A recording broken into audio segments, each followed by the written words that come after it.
Welcome back, everyone. My name is Rick Miranda with Studio 51 Home Edition, and today I will be giving you an update on the Iris Farm and our chickens. I've been getting messages, people have been asking how are the chickens doing, how are they gonna survive this winter, how have they been doing with all the snow we just got, and how are they gonna survive through the polar vortex.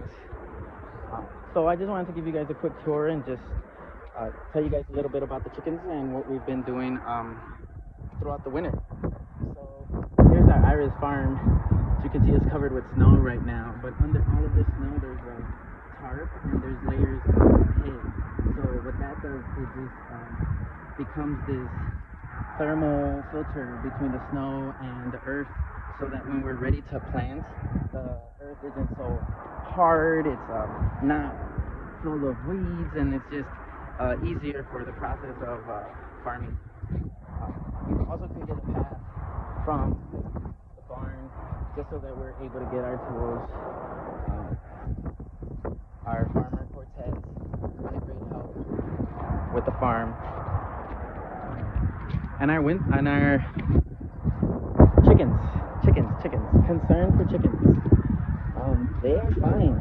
We have a winter hardy breed chickens.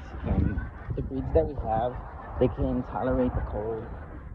We've also winterized their chicken coop. We've put triple the hay that we normally put inside of their run.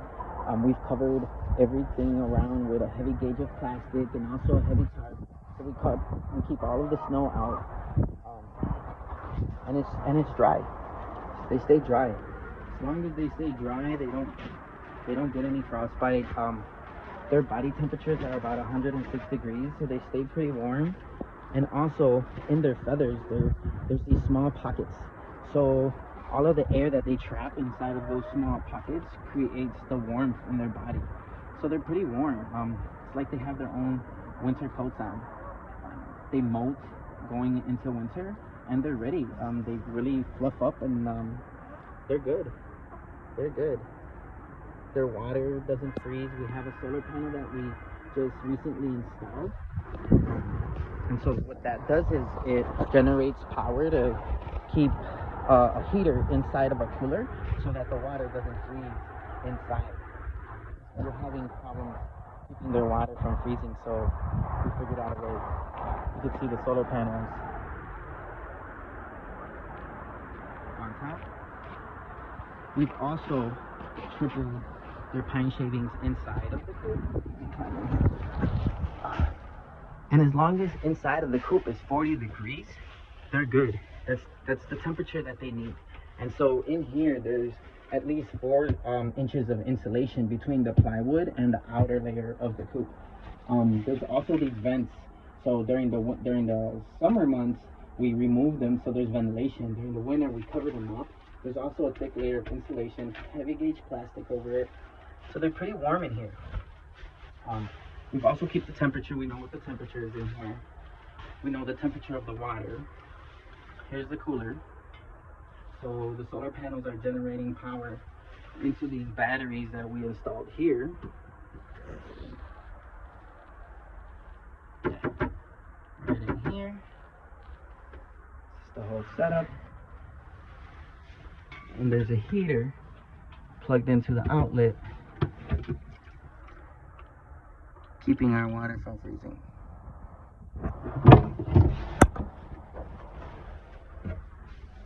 Chickens will come here, and off of these water outlets, they'll just peck at them and get their water. So it's pretty warm in here. They're spoiled chickens. Here's where they roost. This is where they'll lay their eggs. They'll automatically come in here. There's like small bedrooms, and they'll lay their eggs here. And then we don't even have to disturb them while they're in the coop. We just come around the side here and get any eggs that they lay. more heavy gauge plastic around. Keep them dry.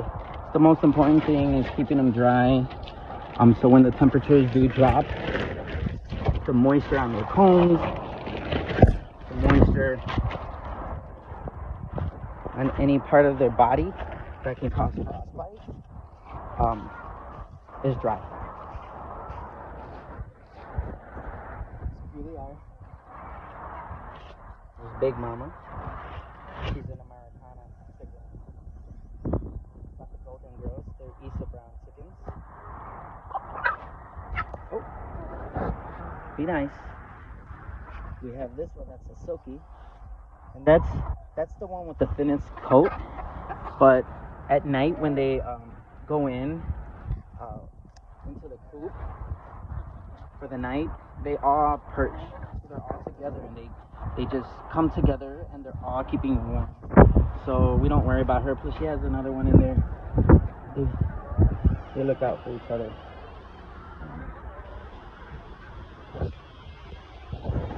Here's under the coop. It's pretty dry.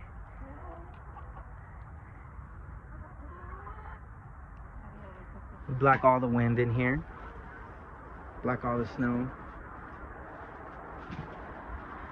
We've also tarped up a section outside of the run so that when we leave them free, they're able to be out here without the snow.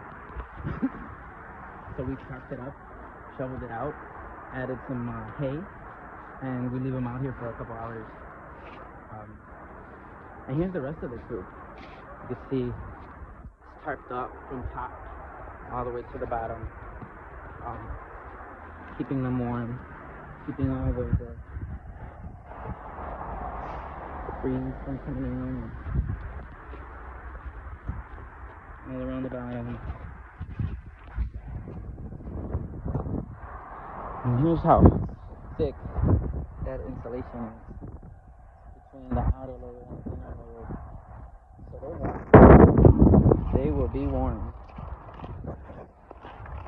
So if you guys had concerns or were worried about the chickens, they are gonna be fine.